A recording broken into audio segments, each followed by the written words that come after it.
అందరికీ నమస్కారం అండి. ఈరోజు నేను చెప్పబోయే కథ ఈనాటి ఇల్లాలు. అటు ఇల్లాలుగా, ఇటు తల్లిగా, ఉద్యోగినిగా క్షణం తీరిక లేక మరబొమ్మలా చాకిరీ చేసే ఈనాటి స్త్రీ కథ. రాత్రి 8:30 అయింది. వంటింట్లో చకచకా గిన్నెలు కడిగి స్టవ్ గట్టు అలికి తుడుస్తోంది సుజాత. జునూన్ అప్పుడే మొదలవుతోంది టీవీలో. సుజాతకి జునూన్ సీరియల్ అంటే ఎంతో ఇష్టం. ఎన్ని పనులున్నా తీరిక చేసుకొని చూస్తుంది. సీరియల్ మొదలయ్యేలోగా పని పూర్తి చేసుకోవాలనే గబగబా గట్టు తుడుస్తుండగా కాలింగ్ బెల్ మోగింది. పిల్లలిద్దరూ సీరియల్ ముందు అడ్వర్టైజ్మెంట్ శ్రద్ధగా చూస్తున్నారు. రవీంద్ర పొద్దుట పూర్తి చేయని పేపర్ శ్రద్ధగా చదువుతున్నాడు. బెల్ మరోసారి మోగింది. బెల్ కొడుతున్నారు, ఎవరో కాస్త చూస్తారా? సుజాత అరిచింది వంటింట్లోంచి. రవీంద్ర తలుపు తీసి అరే అక్కయ్య అరిచాడు సంతోషంగా. వంటింట్లో తొంగి చూసిన సుజాతకి ఆడబడుచున ఆమె భర్తని చూడగానే ఒంట్లో బలమంతా ఒక్కసారి ఎవరో లాగేసినట్లయిపోయింది. ఓ గాడ్ అనుకుంది. మళ్ళీ వండాలా భగవంతుడా అన్న ఆలోచన రాగానే నీరసం ముంచుకు వచ్చింది. గెస్టులు, దగ్గర బంధువులు వచ్చిన సంతోషం లేకపోగా విసుగు, కోపం, చిరాకు, నీరసం అన్నీ వచ్చేస్తున్నాయి సుజాతకి మధ్య. ఇంట్లో చాకిరీ, బ్యాంకు ఉద్యోగం, పిల్లలు, వాళ్ళ చదువులు, బస్సు ప్రయాణాలు వీటన్నిటితో కొంపలో ఎప్పుడొచ్చి పడదామా, తప్పక ఇంత వండి పడేసి ఎప్పుడు పక్క మీద వెళ్దామా అని ఎదురు చూసే 190 మంది ఉద్యోగుల్లో సుజాత కూడా ఒకత్తి. హైదరాబాదులో కాపురం, చుట్టాల్లో తాకిడి కూడా ఎక్కువే.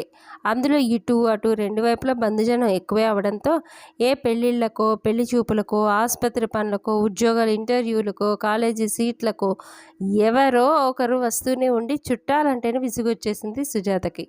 కాస్త 4 రోజులు రొటీన్లో పడే అమ్మయ్యా అని ఊపిరి పీల్చుకునే వేళకి ఎవరో ఒకరు దిగుతూ సుజాత సహనానికి పరీక్ష పెడుతున్నారు.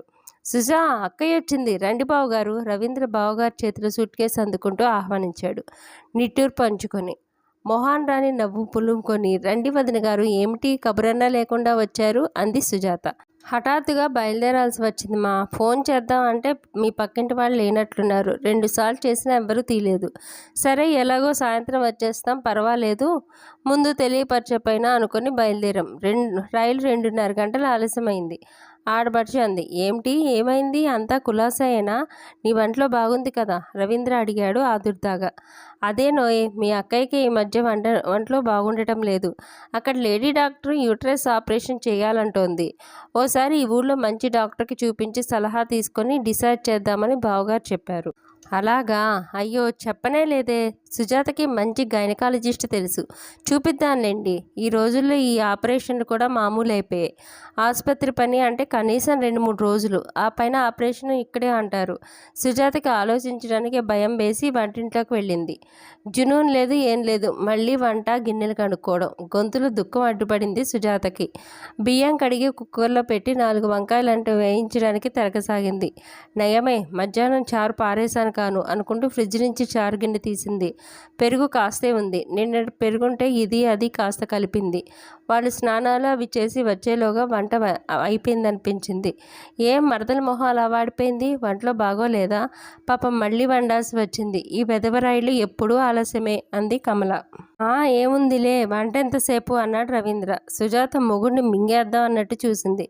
వంట ఎంతసేపుట? వండితే తెలుస్తుంది. అందులో పని అంతా అయింది అనుకున్నాక మళ్ళీ వంట అంటే ఎంత విసుగో. ఈ మగాళ్ళకే ఎంత సులువుగా వంట ఎంతసేపు అంటున్నాడు కసిగా అనుకొని రాణి నవ్వు పులుముకుంది. ఈయన గారికి ఈ అక్కగారిని చూస్తే చాలా ప్రేమ. 6 పిల్లల ఆఖరివాడు ఇతను. పెద్దావిడ ఆవిడ. తల్లికి ఒంట్లో బాగోలేకపోతే అక్కగారే అస్తమాను తమ్ముడిని ఎత్తుకోవడం, ఆలనా పాలనా చూసేదని ఈయనకి ఆవిడకి చాలా అటాచ్మెంట్ అంట. మంచిదే, అక్క తమ్ముళ్ళ ప్రేమ. తనకేం అభ్యంతరం లేదు. ఎటొచ్చి చాకిరి చేయడానికి ఈ ఏడుపు అనుకుంది. వాళ్ళ భోజనాలు కానిచ్చి పిల్లల గద వాళ్ళకిచ్చి కొడుకుని తమ మంచాల మధ్యలో పడుకోబెట్టి కూతురికి డ్రాయింగ్ రూమ్లో దివాన్ మీద పక్క వేసింది. వాళ్ళు ఇంకా కబుర్లు చెప్పుకుంటూనే ఉన్నారు. 10 దాటాక ఇంకా కూర్చోలేక నేను పడుకుంటానండి, కాస్త తలనొప్పిగా ఉంది అంది సుజాత ఆడబడుచుతో. పడుకో అమ్మ, పాపం పొద్దుననగా లేస్తావు అన్నారు శేషగిరిరావు గారు అభిమానంగా చూపిస్తూ. బతుకు జీవుడా అనుకుంది సుజాత. తలగడ మీద తల ఆనగానే ఒళ్ళు ఎరగకుండా నిద్రపోయింది. ఉదయం 5 గంటలకే అలారం పెట్టినట్టే మెలకు వచ్చేసింది. నిద్రపోయాక కాస్త ఫ్రెష్గా ఉందనిపించింది సుజాతకి. రోజు ఒకటే రొటీన్. 5 గంటలకి లేచిన దగ్గర నుంచి ఒకటే పరుగులు. కప్పు కాఫీ కాస్త కూర్చొని తాగి ఎంజాయ్ చేయడానికి కూడా తీరుకుండదు. టిఫిను వంట చేస్తూనే పిల్లల్ని లేపి తయారు చేయడం, పక్క తీయడం, గబగబా తుడిచి పిల్లలకి టిఫిన్ పెట్టి, నలుగురికి లంచ్ బాక్సులో చపాతీలు పెట్టి, పిల్లల పుస్తకాల దగ్గర సంచులు సర్దిపెట్టి, మధ్యలో భర్తగారి అరుపులకి సమాధానం చెప్తూ పిల్లల్ని పంపి తనింత తిని టిఫిన్ బాక్స్ పట్టుకొని ఉరుకులు పరుగులతో బస్ స్టాప్ దగ్గరికి చేరి 2 బస్సులు మారి బ్యాంకుకి చేరి మళ్ళీ సాయంత్రం 5 గంటలకి సవన్లా ఇల్లు చేరుతుంది. కాస్త టీ నీళ్లు తాగి బడలికి తీర్చుకొని వంటలో జొరబడి వంట చేస్తూనే పిల్లల చదువులు చూస్తూ మర్నాటికి కావాల్సిన కూరలు తరిగి పెట్టుకుని అటు ఇల్లాలుగా ఇటు తల్లిగా ఉద్యోగినిగా క్షణం తీరిక లేక మరబొమ్మలా చాకిరి చేయడమేనా ఈనాటి స్త్రీలు సాధించిన ప్రగతి అన్న సందేహం కూడా సుజాతకి వస్తూ ఉంటుంది. ఆదివారం వస్తే మరింత పని, తలంట్లు, బట్టలు తుక్కోవడాలు, ఆదివారాన్ని పిల్లలకి ఏ స్వీటో చేసి పెట్టడం, ఆదివారం అని వచ్చే ఫ్రెండ్స్కి మర్యాదలు, కూరలు తెచ్చుకోవడం. ఇదా జీవితం అంటే? బొత్తిగా జీవితం ఇంత మెకానికల్ అయిపోయింది ఏమిటి? చక్కగా తనకి నచ్చిన ఓ మంచి ఇంగ్లీష్ నవల చదివి ఎన్నాళ్ళయింది? థియేటర్కి వెళ్ళి సినిమా చూసి ఎన్ని ఏళ్ళు అయింది? హాయిగా ఏ టేప్ రికార్డర్ పెట్టుకొని సావకాశంగా తనకి నచ్చిన పాట విని ఎన్నాళ్ళయింది? కిలోమీటర్ దూరంలో ఉన్న గార్డెన్ కన్నా ఎప్పుడన్నా వెళ్ళారా తాము? చదువుకోవడం, ఉద్యోగం, పెళ్ళి, పిల్లలు, చాకిరీ. ఈనాటి స్త్రీ ఎంతలా నలిగిపోతోంది ఇంటా బయట? తరచూ ఈ ప్రశ్నలు సుజాతలో తలెత్తుతున్నాయి. ఈ మధ్య ఆడవాళ్ళు చదివి ఉద్యోగాలు చేస్తూ సాధిస్తున్నది ఏమిటి? ఇంటా బయట నలిగిపోతూ మగవాడి బాధ్యత సగం భుజాన వేసుకొని కుంగిపోతున్నారు తప్ప వాళ్ళకేం ఒరుగుతోంది? Economical independence. ఎకనామికల్ ఇండిపెండెన్సా? రవి కంటే 200-300 తక్కువ తన సంపాదన. అయినా కావాల్సిన చీర ఒక్కటైనా కొనుక్కోగలుగుతోందా? నగలు అన్నదానికి ఇంకా ఆస్కారమే లేదు. చీరలు, నగలు అటు కనీసం విసుగ్గా ఉన్న రోజున ఆటో అయినా ఎక్కగలుగుతోందా తను? ఇంటి నుంచి తీసుకెళ్ళిన చల్లారని చపాతీలు తప్ప పక్కనున్న హోటల్కి కొలీగ్స్తో వెళ్ళి ఒక్క దోసన్న తినగలుగుతోందా? ఎప్పుడు ప్రతి నెల ఏవో అనుకోని ఖర్చులు. జీతం వచ్చిన రోజున తప్ప ఆ డబ్బు తన పర్సులో ఓ రోజైనా ఉంటుందా? తన జీతం అంతా ఫ్లాట్ కొన్న లోనికే సరిపోతోంది 3 వంతులు. మిగతాది పండగలకో, చుట్టాలకో, ఏ గ్రైండరో కొనడానికి, ఇంట్లో వస్తువుకో, పిల్లల బట్టలకో ఏమవుతుందో కూడా తెలియకుండా అయిపోతోంది. తన కొలీగ్స్ కొందరు ఇస్త్రీ మడుతున్నారు కానీ బారెడు వెంకటగిరి చీరలు కట్టుకొని వస్తారు. ఇవి చేయించుకున్నా అవి చేయించుకున్నా అంటూ గాజులు, గొలుసులు చూపిస్తారు. మరి తన సంపాదన ఏం ఎంజాయ్ చేస్తోంది? ఇదంతా ఎవరి కోసం? నీ కోసం కాకపోతే అంటాడు రవి. ఫ్లాట్ కొన్నా, టీవీ కొన్నా, ఫ్రిడ్జ్ కొన్నా అన్నీ తన కోసమే అంటాడు తెలివిగా. అంటే ఆడవాళ్ళ సంపాదనతో వాళ్ళకి కావాల్సిన చిన్న చిన్న కంఫర్ట్స్ ఇచ్చి అదంతా తాను వాళ్ళ కోసమే చేస్తున్నానంటాం. ఇదివరకు ఇల్లు నడపడం మగాడి బాధ్యత. ఇల్లే కొంటాడో, భూమిలే కొనేవాడో, నగలే చేయించినా, పిల్లలు పెళ్ళిళ్ళు చేయాలన్నా అదంతా భర్త బాధ్యత. ఇదివరకటి భార్యలే అదృష్టవంతులేమో, ఏదో తెచ్చి పడేసింది వండి పెడుతూ పిల్లల్ని చూసుకుంటూ లిమిటెడ్ కోరికలతో వచ్చే డబ్బుతో తృప్తిగా బతికేవారు. అప్పటికంటే ఇప్పుడు ఆడదానికి ఒరిగేదేముంది? చదువుకున్న, ఉద్యోగం చేస్తున్న మగాడి అండనే బతుకుతోంది. మొగుడిని కాదని ఏ చిన్న నిర్ణయం కూడా తీసుకోలేదు. ఇంట్లో సొంత డబ్బు ఖర్చు పెట్టాలన్నా భర్తగారి ఆమోద ముద్ర లేనిదే ఏం చేయగలుగుతోంది? ఈ పిచ్చి ఆడవాళ్ళు ఏదో చదివి సంపాదిస్తూ చాలా ప్రగతి సాధించినట్టు సంబరపడిపోతున్నారు అంతే. సుజాతకి ఒళ్ళు మండిపోయినప్పుడల్లా ఇలాంటి ఆలోచనలు వస్తూనే ఉంటాయి. అటు తన ఇంట్లో చాకరీ, బయట చాకరీ చేస్తూ నలిగిపోతుంటే, ఇటు రవి ఇంటి పని ఆడదాని బాధ్యత అన్నట్లు ప్రవర్తిస్తుంటే పుండు మీద కారం చల్లినట్లు ఉంటుంది. ఉదయం 5 గంటలకు లేచి ఉరుకులు పరుగులతో తానంత అవస్థ పడుతుంటే 7 గంటలకి సావకాశంగా లేచి హాయిగా కాఫీ తాగుతూ పేపర్ చదివి అతన్ని చూస్తే ఒళ్ళు మండిపోతూ ఉంటుంది సుజాతకు. అసూయగా ఉంటుంది. బండి వార్చక్కర్లేదు, చిన్న చిన్న పనులన్నా చేయొచ్చు కదా. పక్కలు వేయడం, డస్టింగ్, పిల్లల పుస్తకాలు సర్ది పెట్టడం, రాత్రి ఇంటికి వచ్చాక పిల్లల్ని కూర్చోబెట్టి చదివించడం, బజార్ సామాన్లు, కూరలు తేవడం లాంటి పని చేయొచ్చు కదా. నేను కూరలు తెస్తే ముదురు పుచ్చులు అంటావు, బజార్ సామాన్ తెస్తే నూక బాలేదు, మైదా పురుగులు, ఆవాళ్ళు, ఇసుక అంటూ వంకలు పెడతావు. నీవే తెచ్చుకో. ఓసారి బాగులేవంటే రెండోసారి మంచివి తేకపోగా అసలుకే అసలు పెట్టేస్తాడు. మరీ కోపం, విసుగు వచ్చి పక్కన వేయమంటే దుప్పటి మడతలన్నా పోవు, ఎక్కడవక్కడే ఉంటాయి. డస్టింగ్ చేస్తే ఇంక ఏ పని చేసినా రెండోసారి చెప్పకుండా చేస్తాడు. ఫర్ గాడ్ సేక్ ఇంటికి వచ్చాక ఒక్క క్షణం కూర్చొని అంటూ విసుగు. పిల్లలు చదువు చెప్పమంటే విశ్రాంతులు వాళ్ళకే కావాలి, తమకేం అక్కర్లేదు. అసలు తను ఈ ఉద్యోగంలో చేరడం పొరపాటు అయిపోయింది. హాయిగా చదువయ్యాక పెళ్లి చేసుకొని ఇంటి పట్టున ఉండాల్సింది. మధ్యతరగతి ఇంట్లో పుట్టి ఏదో చదివి ఉద్యోగం చేసి ఉద్ధరిస్తున్నాను అనుకుంది అప్పుడు. అందుకే బాగా అయింది తనకి తగిన శాస్తి ఉక్రోషంగా అనుకుంటోంది. ఆలోచనలతో ఆవేశంగా చకచక కూరల మీద కోపం చూపిస్తున్నట్లు తిరుగుతోంది సుజాత. ఏమిటమ్మా మరదలా, నీ కోపం అంతా కూరల మీద చూపిస్తున్నావు? కమలమ్మ హాస్యంగా అంటూ పమిటి కొంగుతో మొహం తుడుచుకుంటూ వంటింట్లోకి వచ్చింది. సుజాత నవ్వి, లేచారా, ఉండండి కాఫీ ఇస్తాను అంది ఫిల్టర్ తీస్తూ. రవీంద్ర మొహం కడుక్కొని డ్రాయింగ్ రూమ్లోకి ఆర్డర్ వేశాడు. బావగారు లేచారు, మాకు కాఫీ ఇస్తావా అంటూ. ఎవరన్నా ఇంటికి వస్తే ఈయనగారు ఇంకా ఆర్డర్లు ఎక్కువ వేస్తూ ఉంటారు, వంటింట్లోకి వచ్చి తీసుకెళ్ళొచ్చు కదా అనుకుంటుంది. పిల్లలకి స్కూల్ డ్రెస్సులు తొడుగుతున్న సుజాత దగ్గరికి బెడ్రూమ్లోకి వచ్చాడు. సుజా, ఇవాళ నీవు సెలవు పెట్టు, అక్కయ్యని డాక్టర్ దగ్గర తీసుకెళ్ళు అన్నాడు చాలా క్యాజువల్. సుజాత మొగుడి వంక చురచుర చూసింది. నేను సెలవు పెట్టాలా? ఈ నెలలో ఎన్ని రోజులు మానేశానో తెలుసునా? అప్పుడే 5 రోజులు. రమ్యకి జ్వరం వచ్చి 2 రోజులు, నాకు ఒంట్లో బాగలేక 2 రోజులు, మీ రెండో అక్క వచ్చిందని 1 రోజు. నాకు అసలు కుదరదు, మీరే పెట్టి తీసుకెళ్ళండి సుజాత కటువుగా అంది. రవీంద్ర మొహం ఎర్రబడింది. లేడీ డాక్టర్ దగ్గరికి నేను తీసుకెళ్లాలా? బుద్ధి ఉండే మాట్లాడుతున్నావా? ఏం తప్పే ఉంది? మీ బావగారు మీరు కలిసి తీసుకెళ్ళండి. లేడీ డాక్టర్ అయితే ఆడవాళ్లే తీసుకెళ్లాలని రూల్ ఉందా ఏంటి? రవీంద్రకి కోపం ముంచుకు వచ్చేసి, మా వాళ్ళెవరైనా వస్తే నీ మొహం మాడిపోతుంది. నిన్న రాత్రి నుంచి చూస్తున్నాను, ఆ మొహం ఎలా ఉందో చూసుకో. ఎవరైనా వస్తే ఏడుపొక్కటే తక్కువ నీకు. భార్య మీద కోపం ఆ విధంగా తీర్చుకున్నాడు కసిగా చూసి. సుజాత చివుక్కుని తలెత్తి రవీంద్ర వంక చూసింది. తన మీద వేసిన నెపానికి అవమానంతో గొంతులోకి దుఃఖం తన్నుకు వచ్చింది. పెదాలు అదురుతుండగా, అవును, మీ వాళ్ళు వచ్చారని ఏడుస్తున్నానా? ఛ, ఎంత చేసినా ఏం చేసినా మెప్పులేదు ఈ పాడు బతుక్కి అని చేతిలో దువ్వెను విసిరికొట్టి వంటింట్లోకి వెళ్ళిపోయింది. రవి తన అక్కా బావ విన్నారేమో అన్న అనుమానంతో అవమానం అనిపించి ముఖం మార్చుకుని ఉన్నాడు. గదిలో భార్యాభర్తలు ఏదో అనుకోవడం విన్న కమలమ్మ సగం ఊహించింది. రవి, డాక్టర్ దగ్గరికి మేము పెడతానురా, అడ్రస్ అది చెప్పు, పాపం సుజాతకి సెలవులు ఉండద్దు అంది. నేను తీసుకెళ్తాలే అక్కయ్య, నాకు తెలుసులే ఆవిడ అన్నాడు. వదిన గారు, నాకు సెలవు పెట్టడానికి కుదరదు. నేను రావాలంటే ఎల్లుండి శనివారం ఆఫ్డే కదా, అప్పుడు తీసుకెళ్తాను కాస్త ఆవేశం దిగాక వంటింట్లోకి వచ్చి అంది సుజాత. రవి మొహం ముడుచుకొని, ఎల్లుండి దాకా ఎందుకు, నేను తీసుకెడతాను ఇవాళ అన్నాడు. నీవు రాకపోతే కొంప మునగదు అన్న ధోరణితో. సుజాత ఇంకా రెట్టించకుండా ఊరుకుంది. ఆడబడుచుకు అన్ని రకాల పరీక్షలు అయ్యి మళ్ళీ నెలలో ఆపరేషన్ జరిగేటట్లు నిర్ణయం జరిగింది. ఖమ్మంలో కంటే హైదరాబాద్లో మంచి డాక్టర్ కనుక ఇక్కడే చేయించుకోవడానికి నిర్ణయించారు అందరూ. మళ్ళీ నెలలో ఆపరేషన్ అనగానే ఇప్పటి నుంచి సుజాతకి భయం పట్టుకుంది. ఆపరేషన్ అంటే కనీసం 15 రోజులు ఉండాలి. వాళ్ళు ఎలా భగవంతుడా? నెగ్గుకు రావడం, అటు ఇంటి పని, ఇటు ఆఫీసు, ఆసుపత్రికి తిరగడం, ఏదో 2 రోజులు సెలవు పెట్టగలదు కానీ అప్పటి చాకరీ తలుచుకొని ఇప్పుడే నీరసం వచ్చేసింది. ఈ ఉద్యోగం వల్లే ఎంత సెల్ఫిష్గా ఆలోచించాల్సి వస్తుంది. ఖర్చు మాట ఎలా ఉండా పనికి భయపడి చుట్టపక్కలు అవసరంలోనూ రాకూడదని కోరుకుంటోంది. అతిథులు అభ్యాగతులు ఆ రోజులు అయిపోతున్నాయి. ఎవరికి వారే రోజులు వస్తున్నాయి. అక్కగారు నన్ని రోజులు సుజాతతో ముభావంగానే మాట్లాడాడు రవి. వాళ్ళు వెళ్ళాక మనసులో కోపం వెళ్ళగక్కాడు. నీకు అసలు ఈ మధ్య మంచి మర్యాద అన్నది లేకుండా పోతోంది. వాళ్ళు ఉన్నది కరెక్ట్గా 3 రోజులు. నీ మొహం ఎలా మార్చుకున్నది నీకు తెలియదేమో కానీ చూసేవాళ్ళు ఏమనుకుంటారని కూడా లేకుండా నీ అయిష్టం స్పష్టంగా చూపించావు.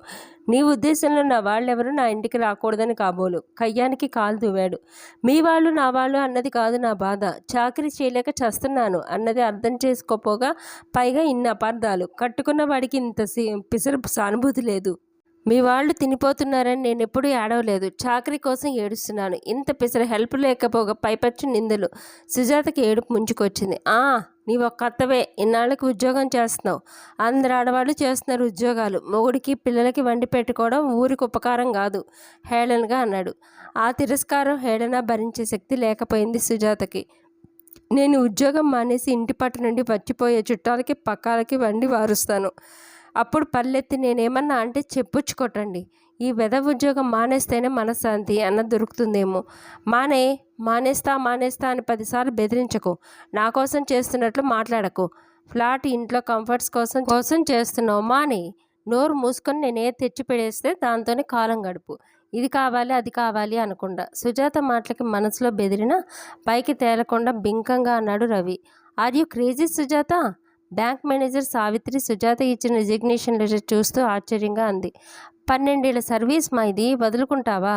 మళ్ళీ కావాలంటే ఇలాంటి ఉద్యోగం దొరుకుతుందా? ఒకవేళ దొరికిన సీనియారిటీ ఉంటుందా? సారీ మేడం, ఏం చేయను. ఇంటా బయట నిభాయించుకోవడం రెండూ నా వల్ల కావడం లేదు. దీనివల్ల ఇంట్లో శాంతి లేదు. సుఖం లేకపోయాక ఎందుకు సంపాదన? ఆవిడ సాలోచనగా చూస్తూ, మిస్టర్ రవీంద్ర కోఆపరేటివ్ చేయరా ఇంట్లో? పోనీ ఇంట్లో ఎవరైనా పెద్దవాళ్ళు ఉంటే తెచ్చి పెట్టుకోకూడదు? ఎవరొస్తారు మేడం? మా అత్తగారు లేరు. మా అమ్మ నాన్నని వదిలి ఎందుకు వస్తుంది?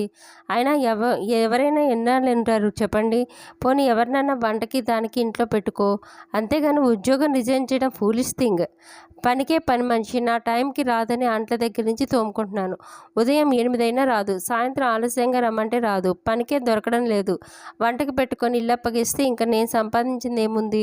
చాలా అవస్థగా ఉంది. వచ్చిపోయే బంధువులు చాకరీతో ప్రతి దానికి విసుగు కోపం వచ్చేస్తున్నాయి. పిల్లలతో కాసేపు ప్రేమగా గడపడానికి కూడా ఓపిక ఉండడం లేదు. విసిగెత్తిపోయాను.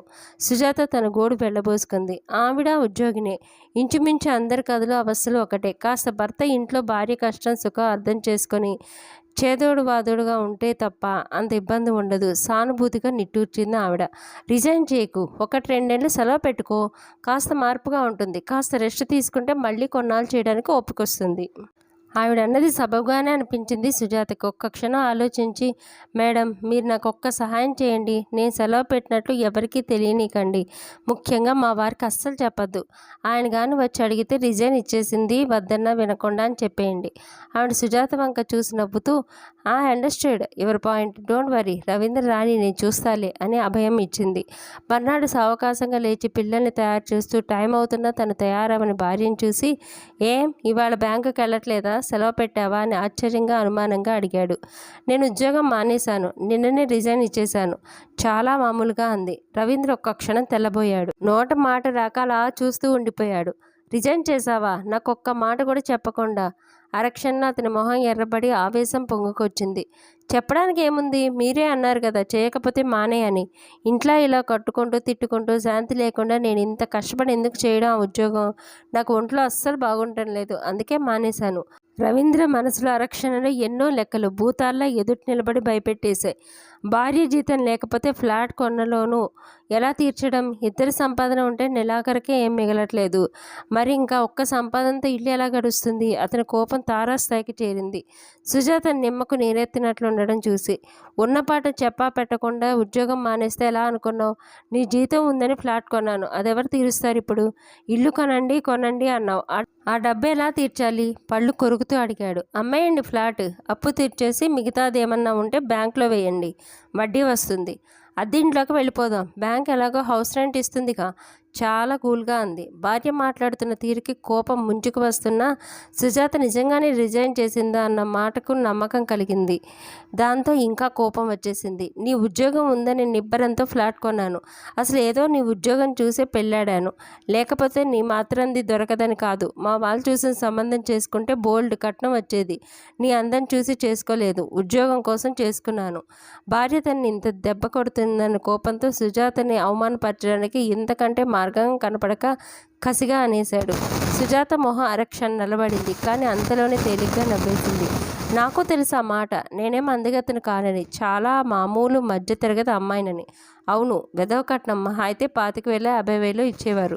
ఉద్యోగం అయితే నా సర్వీస్ అంతా కలిపి ఎన్ని లక్షలు అవుతుందో లెక్క కట్టి చేసుకొని ఉంటారు. ఏదో ప్రేమ కబుర్లు చెప్పి చేసుకున్నారని నాకు తెలుసు. Sorry, very sorry. మీ లెక్కలు అంచనాలు తలకిందులైపోయాయి. చూడండి, ఈ రోజు నుంచి నేను ఉత్తి హౌస్ వైఫ్ని మాత్రమే. భర్త అంటే భరించేవాడు. పెళ్ళి అర్థం అదే కదా. మీ వంతు పోషించడం, నా వంతు ఇల్లు నడపడం. నా బాధ్యత నేను నిర్వహిస్తాను. ఏమన్నా లోటుపాట్లుంటే అప్పుడు అడగండి. చావండి, అందరూ మాడి చావండి. జీతం చాలదు, ఇది లేదు అది లేదు అని అన్నావంటే చూడు, చెప్తాను నీ పని. నా తడాకా చూపిస్తా. నా కోసం నేను హాయిగా ఖర్చు పెట్టుకుంటాను. మీకోసం క్లబ్బులు, ఫ్రెండ్స్, డ్రింక్, సిగరెట్లు అన్నీ మానేను. ఈ రోజు నుంచి చూడు, చావకుండా 2 పూట్ల ఇంత తిండి పడేస్తాను అంతే. హాయిగా నేను ఎంజాయ్ చేస్తా. క్రూరంగా విసవిసా వెళ్ళిపోయాడు. సుజాతకి అతని కోపం అర్థమై నవ్వి ఊరుకుంది. 10 రోజులు గడిచిపోయాయి. 10 రోజులుగా రవీంద్ర సుజాతతో మాట్లాడడం మానేశాడు. కావాలని ఇంటికి ఆలస్యంగా రావడం, వెంట ఓ రమ్ బాటిల్ తెచ్చుకోవడం, రాత్రి 9కి ఇంటికి వచ్చి సినిమాకి వెళ్ళాలని పిల్లలతో చెప్పడం, ఇదంతా కాకుండా తన మీద కోపంతో చేస్తున్నాడని తెలుసు కనుక ఏమనకుండా ఊరుకుంది సుజాత. 10 రోజుల్లోనే జీతం అంతా ఖర్చయిపోయింది. ఇంటి ఖర్చుకి ఇచ్చింది తప్ప చేతిలో పైసా మిగల్లేదు.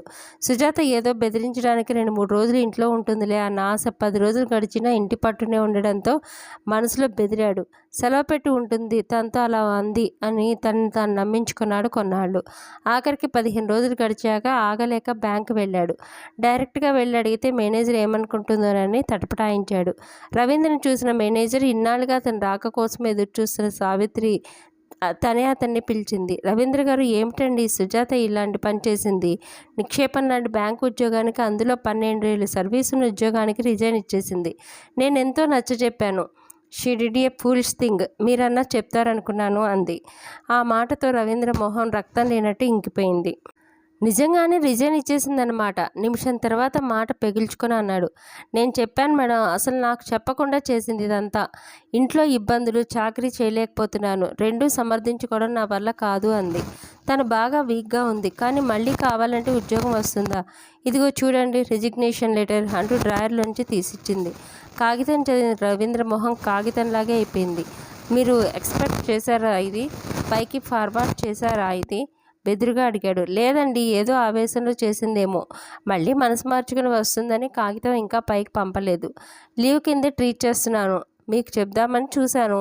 మీరే బ్రాంచ్లో ఉన్నారో తెలియక ఆవిడ ఇంకా రిజిగ్నేషన్ లెటర్ పైకి పంపలేదన్న వార్తతో సగం ప్రాణం వచ్చింది రవీంద్రకి. ప్లీజ్ మేడం, ఈ లెటరు పైకి పంపకండి. నేను సుజాతతో మాట్లాడతాను. లాభం ఉంటుందనుకోను. తను చాలా ఖచ్చితంగా చెప్పింది. మేమందరం ఎంత చెప్పినా వినకుండా వెళ్ళిపోయింది. అతని హావాభావాలు గమనిస్తూ అంది సావిత్రి. రవీంద్ర గారు, మీరేం అనుకోకపోతే ఒక మాట. చూడండి, ఆడవాళ్ళు ఇంత కష్టపడి ఉద్యోగాలు ఎందుకు చేస్తున్నాం? కాస్త మీకు భారం తగ్గి ఇంటికి కాస్త అవసరమైనవి అమర్చుకొని పిల్లల్ని కాస్త మంచి చదువులు చదివించాలని కదా తాపత్రయం. ఆడది ఇటు ఇంట్లో అటు ఆఫీసులో డబల్ పనితో ఆమె ఎంత అలసిపోతుందో అన్నది భర్తలకు కాస్త గ్రహిస్తే మాలాంటి వారికి ఓదార్పుగా ఉంటుంది. ఇంట్లో భార్య ఇటు ఇల్లు అటు ఆఫీసు అవస్థపడుతుంటే కాస్త సపోర్ట్ చేయకపోతే ఎలాగండి? ఆ భార్య మిషన్ కాదు కదా. రెండు ఆడ మగ ఉద్యోగాలు చేస్తారు. ఇంట్లో పనులు ఆడపని మగ పని అని లేకుండా ఇద్దరూ సర్దుకుంటారు.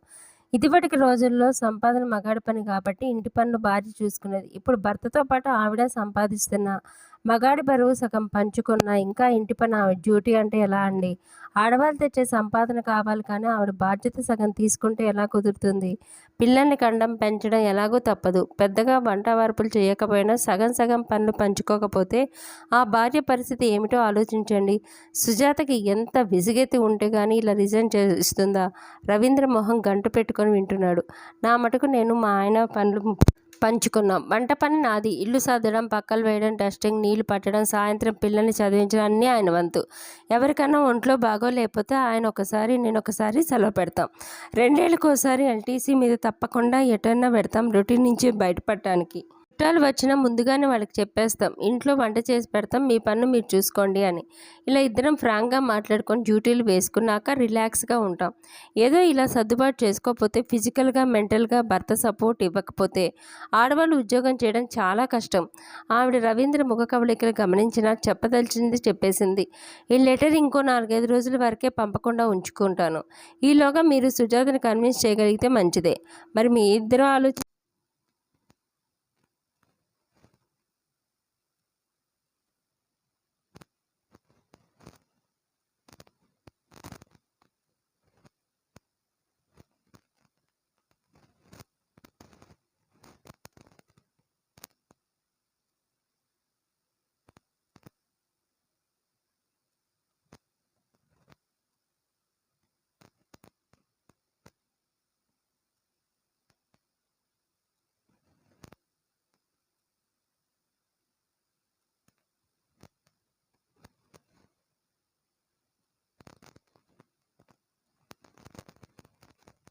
ఇంట్లో ఆకలితో మాడాలి, చాలా తేలిగ్గా అనేశాడు. బాత్రూమ్ దూరి తలుపు వేయబోతూ, ఇదిగో నిన్న నీ సావిత్రి మేడం కనిపించి నిన్నెందుకో రమ్మన్నారు. తన మొహం చూపలేనట్టు తలుపు వేసుకున్నాడు. సుజాతకు అర్థమైంది ఇదంతా ఏమిటో. రవీంద్రలో మార్పుకి తృప్తిగా నిట్టూర్చింది. 15 రోజులు ఇంట్లో కూర్చునేసరికి రెస్ట్ దొరికి అలవాటైన ఉద్యోగం లేక రోజంతా ఖాళీగా ఏం తోచినట్టయిపోయింది. పెళ్ళిన 4 రోజులు ఎండ కాస్తే మబ్బు పట్టడం, ఉరుములు మెరుపులు, వర్షం.